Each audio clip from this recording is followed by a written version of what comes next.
আসসালামু আলাইকুম দর্শক বন্ধুরা, welcome back to Sohani and Papiya blog channel. আপনাদের সাথে একটি সুন্দর ভিডিও শেয়ার করব বলে চলে এলাম।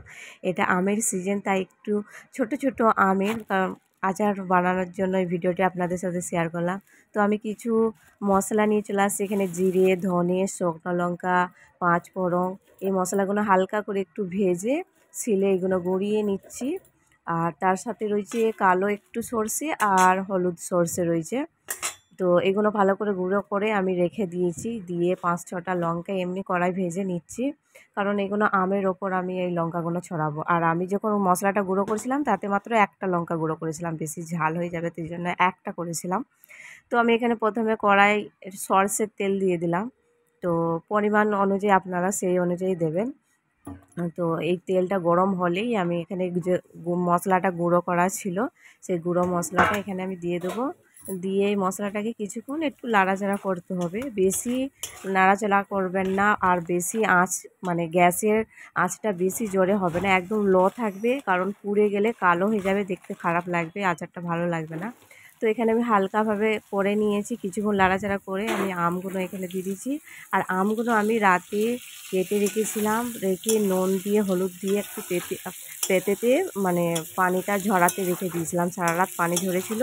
আর ছাদে আমি একটু হালকা রোদ খাইয়েছিলাম, সারাদিন একটু হালকা রোদ খাইয়েছিলাম। বেশি রোদ খাইলে আমগুলো বেশি শুকিয়ে যাবে, তাই আচারটা ভালো টেস্ট হবে না। তো এখানে আমি আমটা দিয়ে দিয়েছি মশলা তেলের ওপর, দিয়ে কিছুক্ষণ নাড়াচাড়া করে যে লঙ্কাগুলো আমি ভেজে রেখেছিলাম সেইগুলোও এর ওপর দিয়ে দিলাম। দিয়ে এবার পরিমাণ অনুযায়ী আমি নুন দেবো এখানে। তো আপনারাও সেই অনুযায়ী পরিমাণ মতো নুন দেবেন, যার যতটা আম। আমি এখানে কিছুটা অল্প আমের আচারটা করেছিলাম।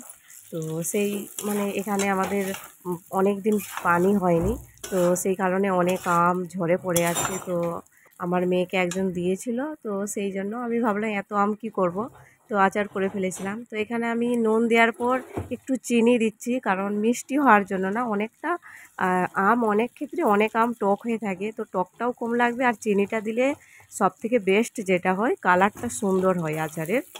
তো সেই কারণেই এখানে চিনিটা দেওয়া।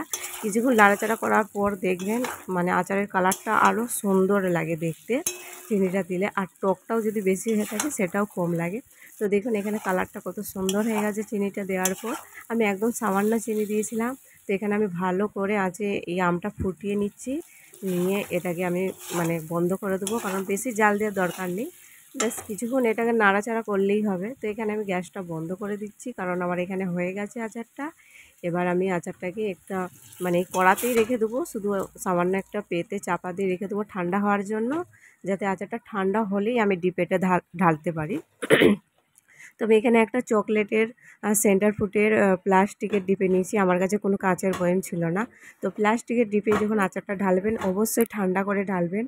আর ওই ঢাকনাটা কিন্তু রাখা যাবে না, ওই ঢাকনাটা খুলে একটা সুতির কাপড় মুখটাতে চাপা দিয়ে রাখতে হবে, যেন আচারটা ঘেমে না যায়। তো এখানে আমি আচার যেহেতু বিকালে করছিলাম, তো ছাদে চলে এলাম আচারটা বানিয়ে।